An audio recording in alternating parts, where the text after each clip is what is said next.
we are going to be replacing an upstream O2 sensor for bank 1 on my M35X. Now, under the car, that's the front. Looking here is the downstream, right here. And then the upstream is right there. Oh, that's the O2, right? That's the upstream right here. So what I'm gonna do is I've got a tool, basically an extractor I rented from AutoZone. It's 2 parts, cost me $59, and once you're done with it, you just return them and they give you back your deposit, so it's essentially free. So currently the car is a little warm, so I'm gonna let it cool down. I'm going to put the tool, which I'll show you in a moment, and see if we can get that O2 sensor removed. Now, before we disconnect the O2 sensor in the bottom, we're going to start off by uncoupling it. So it's basically this hose right here. You just basically flip this little item up.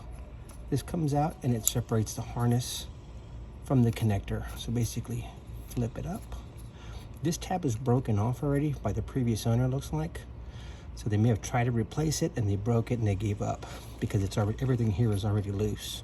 You can see where a couple of connections have been removed. That's kind of sort of hanging back forward. So I'm just gonna go ahead and use a little screwdriver. I'm gonna just pop up on this and it should separate right from the case. All right, guys, I got the broken connector off. It's right there. Just have to lift it up since it's broken. This is the part that goes to the motor, and then the rest of that goes down to the O2 sensor. These are the tools I'm going to be using to work on the extraction of the O2 sensor. It's the wrench, separate part, and then they rent this part separately. This is a small portion I'm going to use to extract. That's the new one. This is an OEM Infiniti brand.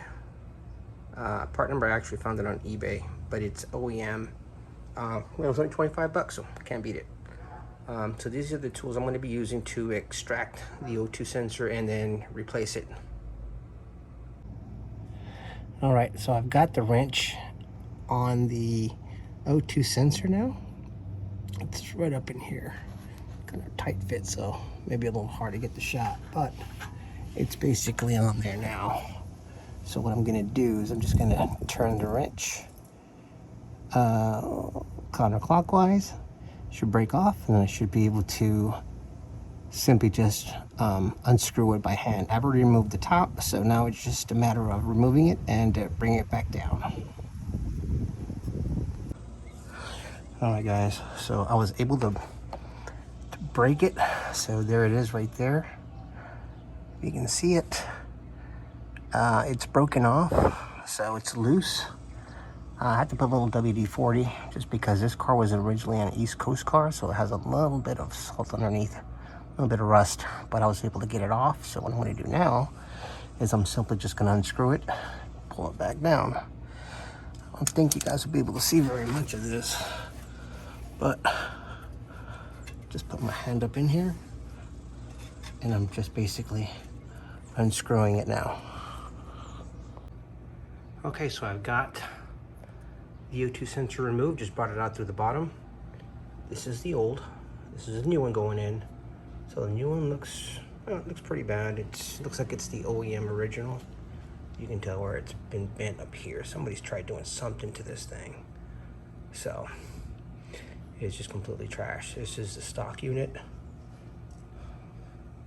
This is what it looks like, and of course here are the bends. So this new one, no bends at all. So I'm just going to install the reverse, and then we'll clear the codes and see if everything's going okay. Okay, so I've reinstalled the new O2 sensor. Got a check engine light up there that's been on. I'm going to scan the codes. One code found. Gonna read the code. P1148. So it seems code I had for the O2 sensor is now gone. So that should be it. I'll reset that and then we'll start the car and see if we get a check engine light. Erase codes. Yes. Race is done.